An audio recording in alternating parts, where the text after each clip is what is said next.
ৰবাব টেঙাৰ আপোনাৰো প্ৰিয় নেকি?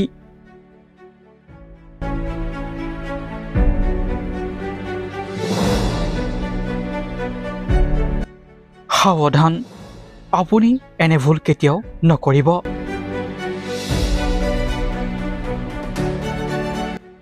বৰ্তমান অসমত ৰবাব টেঙাৰ বতৰ। বহুতেই এই ফলবিধক খাদ্য হিচাপে গ্ৰহণ কৰি খুবেই বেছি ভাল পায়। আন বহুতে আকৌ এই খাদ্যবিধক খাই বহুত বেছি ভাল নাপায়। যিসকল লোকে ৰবাব টেঙাক অৱহেলা কৰে, ৰবাব টেঙাক এবিধ সাধাৰণ ফল বুলি ভাবি নেখায়, তেওঁলোক সাৱধান হোৱা উচিত। কিয়নো কেঞ্চাৰৰ দৰে মাৰাত্মক ৰোগ এই ৰবাব টেঙাই অতি সহজে নিৰাময় কৰিব পাৰে। প্ৰথমে জানি লওঁ আহক ৰবাব টেঙাৰ উপকাৰী গুণসমূহৰ বিষয়ে। ৰবাব টেঙাই হজম শক্তি বৃদ্ধি কৰে, ভোক বঢ়ায়, লগতে পেট পৰিষ্কাৰ কৰি ৰখাত সহায় কৰে। ৰবাব টেঙাত থকা প্ৰচুৰ পৰিমাণৰ অৰ্শ ৰোগীৰ বাবে অতি উপকাৰী।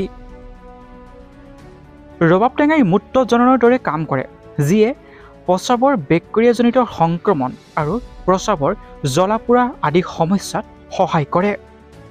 পটাছিয়াম, মেগনেছিয়াম, ভিটামিন চি আৰু আহৰ দৰে উপাদান থকাৰ বাবে ই উচ্চ ৰক্তচাপ, কলেষ্টৰেল, মেদবহুলতাৰ সমস্যাত ই যথেষ্ট উপকাৰী।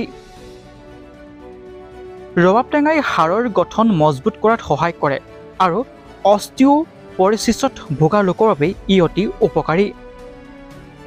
ৰবাব টেঙাই ৰক্তহীনতাৰ বা এনিমিয়া ৰোগতো গুৰুত্বপূৰ্ণ ভূমিকা পালন কৰে। ৰবাব টেঙাত থকা বায়'ফ্লেভনয়েডছ আৰু ফাইবাৰে পেনক্ৰিয়াছ, অন্ত্ৰ আৰু স্তন কেঞ্চাৰৰ প্ৰতিৰোধক হিচাপে কাম কৰে।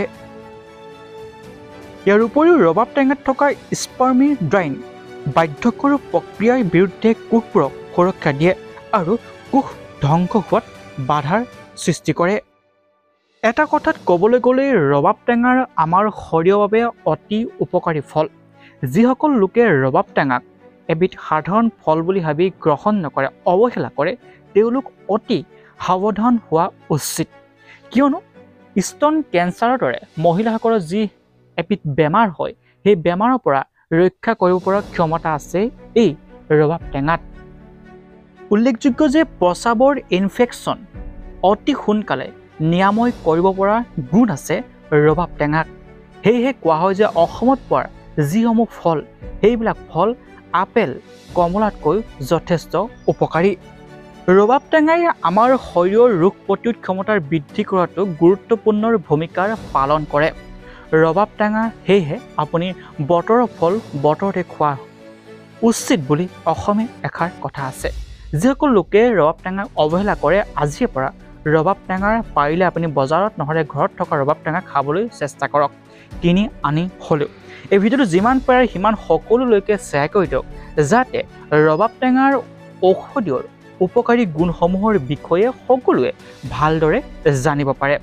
ভিডিঅ'টো শেষলৈকে চোৱাৰ বাবে সকলোকে ধন্যবাদ জনাইছোঁ। আৰু যিসকল লোকে ৰবাব টেঙা নাখায় বা খাই ভাল নাপায়, তেওঁলোকে অলপ হ'লেও খাবলৈ চেষ্টা কৰক, কিয়নো এই ফলবিধত আছে 100ৰো অধিক ঔষধীয় গুণ, যিবোৰে আমাৰ শৰীৰৰ অতি উত্তম সাধন কৰাত সহায় কৰে। আমাৰ ৰোগ প্ৰতিৰোধ ক্ষমতাৰ বৃদ্ধি কৰাত ৰবাব টেঙাই যথেষ্ট গুৰুত্বপূৰ্ণ ভূমিকা পালন কৰে। সেয়েহে আপুনিও ৰবাব টেঙা খাবলৈ চেষ্টা কৰক। যিমান পাৰে সিমান এই ভিডিঅ'টো শ্বেয়াৰ কৰক, যিহেতু অসমত এতিয়া অতি সহজলভ্যভাৱে ৰবাব টেঙা পোৱা যায়। ধন্যবাদ। জয় অসম।